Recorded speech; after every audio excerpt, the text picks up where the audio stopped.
Donc, ce qu'il faut retenir déjà, je crois que dans le cadre de la DTN, donc, comme vous l'avez dit, c'est des journées pédagogiques. C'est un séminaire dédié à la formation continue des responsables des académies. Si on avait constaté que au niveau de l'agrément et puis au niveau de l'homologation au niveau de la DTN, que certaines académies ne suivaient pas vraiment exactement les process de ce qui doit être une formation de jeunes.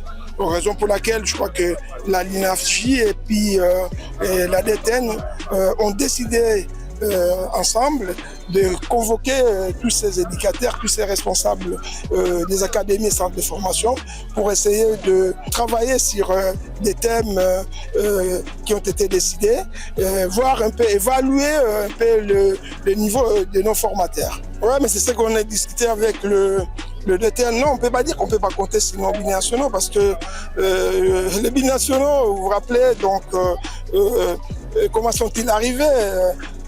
Beaucoup ils sont arrivés lors du match Léopard France contre RDC à Marbella. Donc c'était moi et Flora Ibengue. Donc on ne peut pas dire que non, c'est nos joueurs à nous. Donc c'est qu'on peut par contre espérer un jour qu'on puisse avoir comme nos joueurs locaux fassent partie de l'équipe comme c'était par le passé, s'il y a de meilleurs. Mais pour qu'ils puissent avoir de meilleurs joueurs, il faut que nous, qu'on puisse aussi mettre une très bonne formation au sein de la direction technique nationale, au sein des clubs. D'abord, en tant que technicien, je dois vous faire savoir que le festival Grassroots, la formation Grassroots, c'est le fondement même du football, c'est la base. Et Grassroots qui veut dire la racine de l'herbe. Vous comprenez? En anglais, ça signifie comme ça, là. La racine de l'herbe. Vous voyez, la racine de l'herbe, c'est la base, c'est le fondement. C'est le début, le commencement du football. Si on veut être une fédération sérieuse, on veut être une nation forte en domaine du football, nous devons commencer par là. Nous devons prendre en charge les enfants à partir du bas âge. C'était intéressant pour nous qui avons déjà participé à plusieurs fois aux différentes séances de formation. Mais c'était aussi intéressant pour le nouveau qui vient d'arriver d'apprendre théoriquement comment on peut entraîner les enfants. Et aujourd'hui, on passe à la pratique. Donc de la théorie à la pratique, les jeunes entraîneurs apprennent, les encadreurs des académies apprennent comment prendre en charge les enfants pour leur apprendre le football de le bas âge. C'est la problématique même. Vous voyez, ces derniers temps, aux différents matchs qui se passent dans cette enseigne ici, il n'y a pas de spectateurs. Les spectateurs, ils disent qu'il n'y a pas de spectacle. S'il n'y a pas de spectacle, ça veut dire nous, comme techniciens, nous sommes concernés. Ça veut dire quand il n'y a pas de spectacle, donc le travail n'est pas bien donné. Ici, je lance l'appel au gouvernement à travers son ministère de sport de prendre en charge la formation des techniciens. C'est par là que nous devons commencer pour résoudre le problème du football congolais. L'entraîneur congolais n'est pas pris en charge. La formation, la direction technique nationale se bat elle-même pour former les entraîneurs. Le gouvernement ne suit pas. C'est ça le vrai problème. L'entraîneur congolais n'est pas bien formé.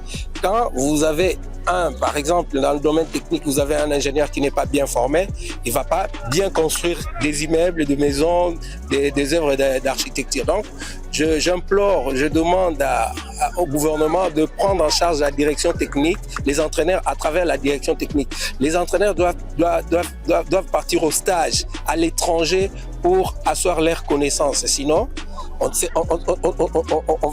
va faire du surplace. Donc le football ne va pas progresser parce que l'entraîneur congolais n'est pas pris en charge par le gouvernement. Vous voyez, c'est un problème sérieux. Hier, dans la salle de conférence de la FECOFA, nous avons participé à la théorie. DTN a expliqué ce qu'on devrait faire pendant les déjeuners. Et tout à tout, les instructeurs ont intervenu. Et ça s'est bien passé comme théorie. Il a fallu maintenant concilier la théorie à la pratique. Et c'est comme ça que nous sommes là ce matin.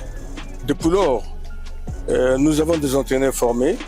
Et si vous voyez, la plupart de nos académies les gens qui travaillent là-bas ne sont pas formés.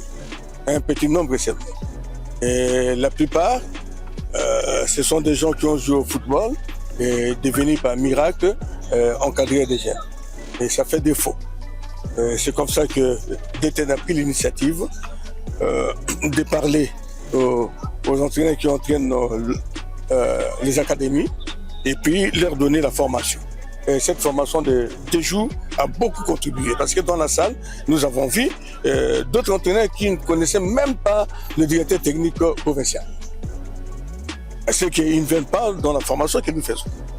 Et c'est comme ça que dans l'initiative, la plupart des entraîneurs ils se sont retrouvés parce qu'ils ont compris qu'est-ce qu'il faut faire.